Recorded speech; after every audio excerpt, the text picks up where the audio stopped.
we're so excited to have on board a gentleman who is doing quite well. He's got an awesome single out there. I know all you ladies are drooling all over this man, and I happen to have him on the show, so kudos for me. I'm so excited to have Lucas Hoge on board today. Hey, Lucas, how are you today? I'm good, Casey. How the heck are you doing? I am doing pretty darn fine. Actually, I'm doing great now that you're on my show. This is so awesome. I'm so excited.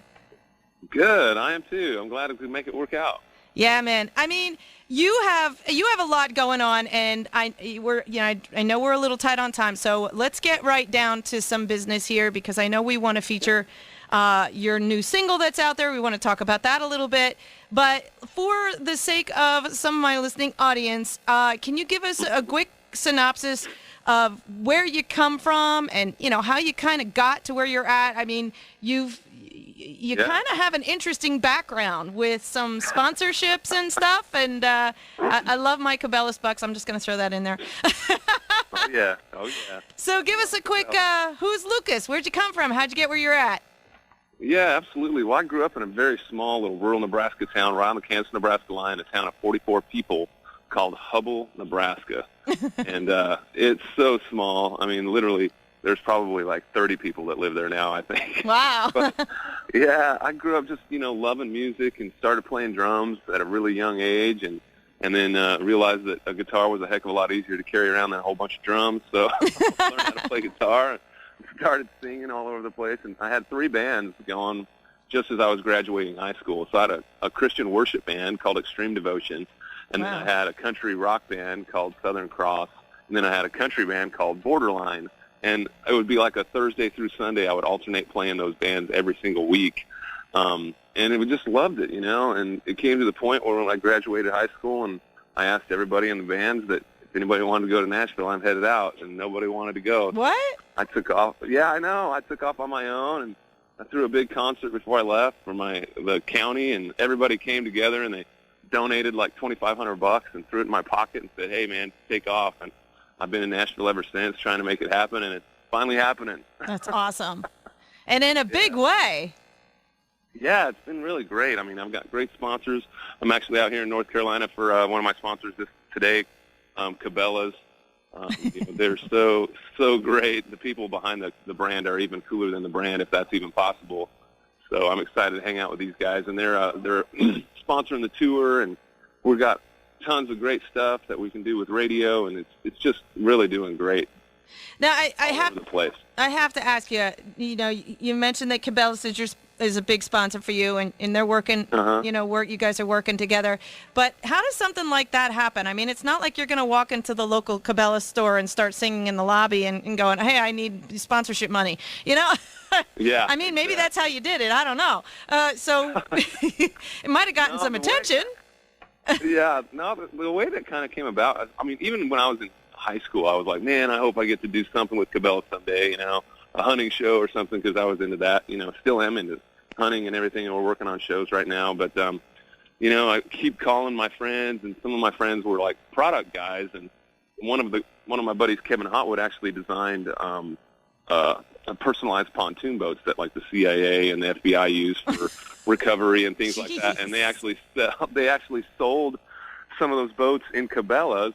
And I would call him like every month, I'd be like, "Hey man, any chance you can introduce me to anybody at Cabela's?" He's like, "Man, I don't know. Here's some numbers you can call, blah, blah." Nothing ever came of that. But I was doing a concert out in Northern California for a bunch of hunters and fishermen and whatnot. And it's just me and a bunch of guys underneath the redwood trees. And it's just me and a guitar. And I'm playing for about 2,000 guys out there just staring at you. Jeez. And they didn't have guns, did they? Oh, absolutely. Oh, gosh. I'd be a little nervous. If they don't like you, it's like kaboom. Exactly. It's not a hook. It's a 12-gauge shotgun. Nice. But so after that, we got down, and there was a huge, beautiful duck dinner that this guy sponsored the whole thing. And I'm sitting beside this guy, and he goes, "Man, that was really good music. Where are you from?" I said, "I'm from Nebraska originally, but live in Nashville." And he goes, "Oh, yeah, I'm from Nebraska. I'm from Sydney." I said, "Oh, that's cool, the home of Cabela's." He's like, "Yeah, I run it." Oh, God.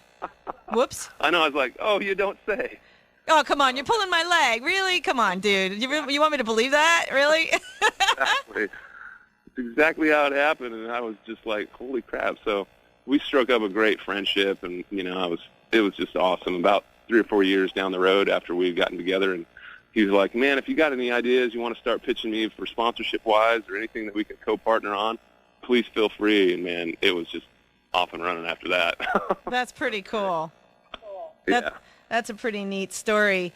Now you've been doing some other things, and I want to touch base on some of that if we have time. But let's get to some of your music. Obviously you have a great sponsor there helping you get going. One of the big accomplishments that I know that you're very proud of is your single "Boom Boom," and the video for "Boom Boom" has done quite well for you. Yeah, it's awesome. The single's really doing great at radio. We're just kind of ramping up right now for hopefully going to be able to last through the freeze. That's the big scare when you're an artist and you got a song that comes up towards the holidays, is that it lasts into next year. And we're on site to really make that happen. And then, as a single grows, you decide, okay, well, we really want to make it something happen. So we start putting money into doing a music video, and a buddy of mine does a lot of the videos for some of the social media markets around town, and he said, hey, man, I'd love to try and produce this video for you. I was like, send me a treatment, and I just happened to be out in Vegas for the ACM Awards at the same time that he was, and he goes, man, we've got some time. Let's rent a car and go out in the desert and shoot this thing. I was like, okay, why not? So I literally went out and I rented a 68 Shelby Cobra. Yep. I was going to ask you if that was your car. I was gonna be like, dude, is that your car? It will be one day. Oh, it's a beautiful car. Beautiful. Yeah. So we did a great video, and then came back and finished up some of the scenes with the girl and stuff in Nashville, and it turned out great. And we submitted it to CMT, and it's been #1 2 weeks in a row. Awesome. So I'm so excited, and that's fan voted, which is amazing. So. Yeah. And I think, considering the fact that it is fan voted, that kind of helps you solidify that you're where you need to be. You're doing what you're supposed to be doing, because there's people out there. Yeah. And that's got to be an amazing feeling to know that. Yeah, it really is. It really is. You hit the nail on the head, because it makes you confirm that, hey, I'm doing something right, that people are enjoying what I'm doing, so I'm going to keep doing it. Yeah, absolutely. And the fans are the people that, is going to make or break you pretty much.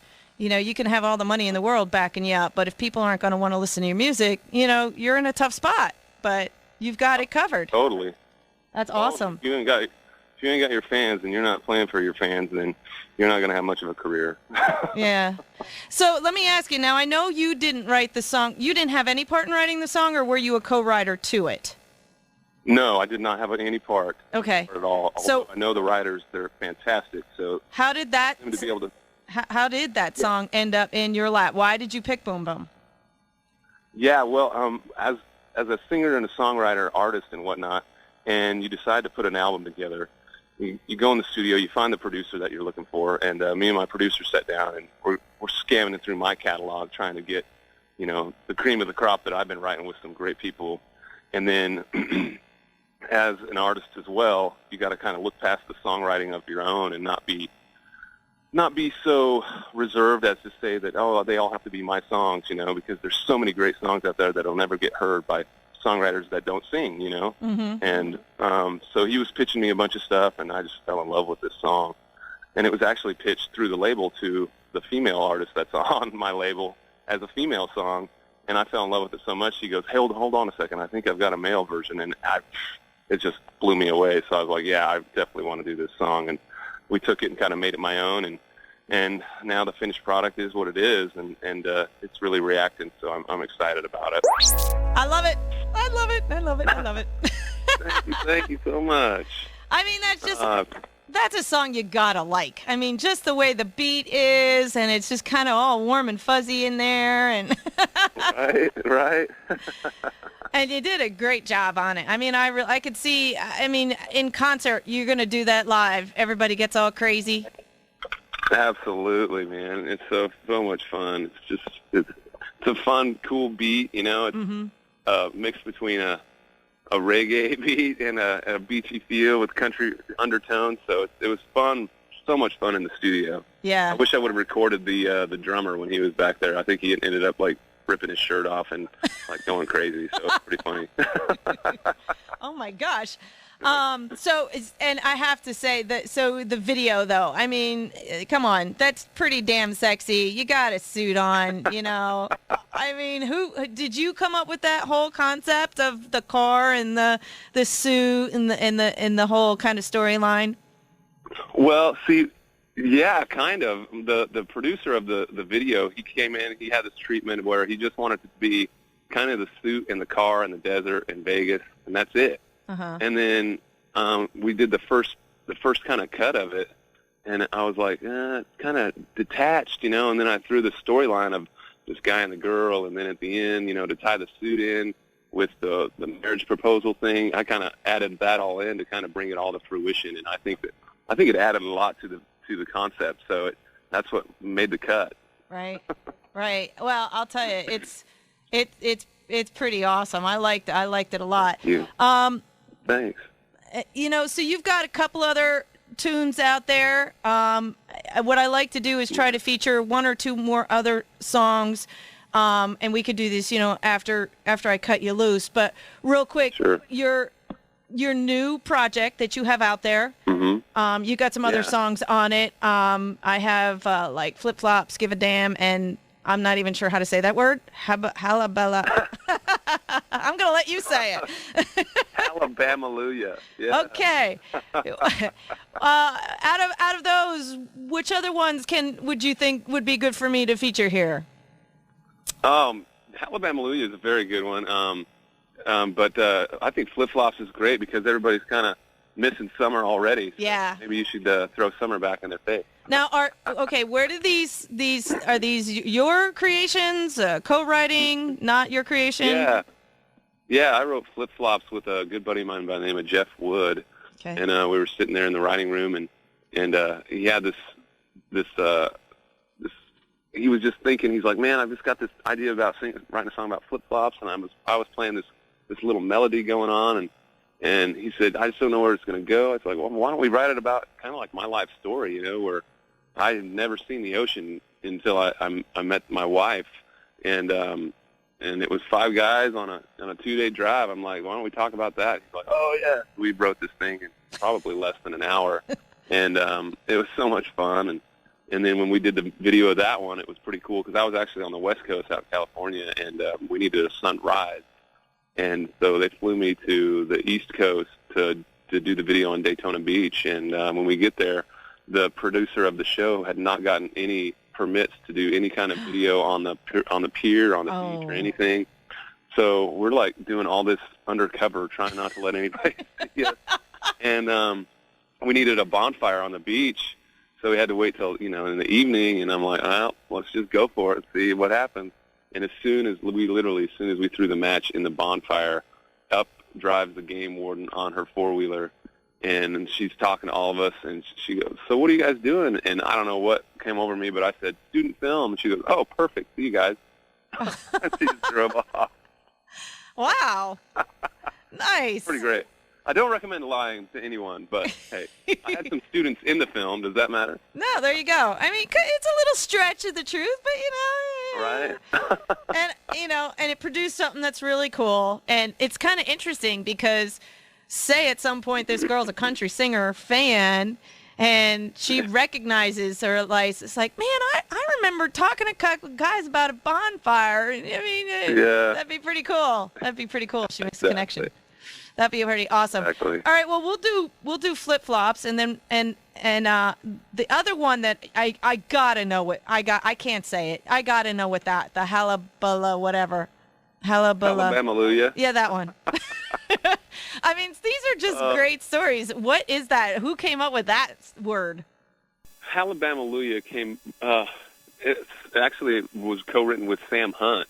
Oh, nice. Sam Hunt and Josh Osborne were the writers on that. So okay. They pitched that to me. I just fell in love with it, and it was about to come out during the launch of the football season for Alabama, and that last year, and that's when SiriusXM and just fell in love with it too, and and radio started picking up like you guys, and just enjoying it. So yeah, it was just one of those fun songs that everybody was reacting to. It has that swampy southern feel, and just good fun content. Well, I mean, you've got some good stuff here, and you know, I think you're setting a little bit of a different feel. There's so much new country artists out there, and it's tough. It's got to be tough. I mean, it's got to be a tough battle. You know, I mean, Really you've got some really good people out there you're in competition with every single day, and you got to do something a little different, you know? Exactly. That's why I'm excited to get this new project out to everybody on the first quarter of next year. Okay. Some great stuff coming out. I know Boom Boom obviously out there right now, but we've got some more great tracks coming out. There's going to be a song called Holding On, which is a super power ballad love song type thing, and looking forward to getting that out. And then another song that I wrote called Dirty South that I wrote with Jack Williams and Troy Johnson, which Jack used to be a staff writer for The Who back in the day. And yeah, this is really another kind of one of those swampy, you know, southern type songs, and it fits right in the vein of Hallelujah and the stuff that we're doing. So really, really excited to get that out. Now, we both keep calling it The Project. Does the project have a name? Okay. Can you tell me what it is? It's going to be called, it's going to be called Dirty South. Okay. And it's it'll be my basically third album, but my freshman album in the big leagues. Nice. Call it that. Nice. This is pretty good stuff. And you said now people can get their hands on this in the first quarter of 2017? Correct. Yeah. Okay. Yep. All right. Can you hang in for just a few more minutes, or do you got to run? I have got to run. I'm actually sitting in the car, and I apologize that we have to, but we're heading to the Congressional Sportsmen's Association dinner with Cabela's and Bass Pro and all these guys down here. So I've got folks waiting on me. Okay. Well, I don't want to hold you anymore. I had like 5 other questions, but I totally get it. But listen, hey, I really, really, really appreciate you taking some time. I don't want to hold you up. I'm going to get to your other songs, and you know, just stay in touch. And hey, when you guys are going to do that big release next spring or whatever, feel free to know that all my artists are always welcome back on the show. And if you ever find yourself in Northeast PA, the doors of Penn Speak Radio are always open for you. Fantastic. Thanks so much. I had a great time, Carrie. Appreciate you. All right. Well, thanks a lot, and good luck. And hey, go knock 'em dead at the Cabela's thing, man. Hey, thank you so much. We'll see you soon. All right. Take care, Lucas. Bye-bye. All right. Bye.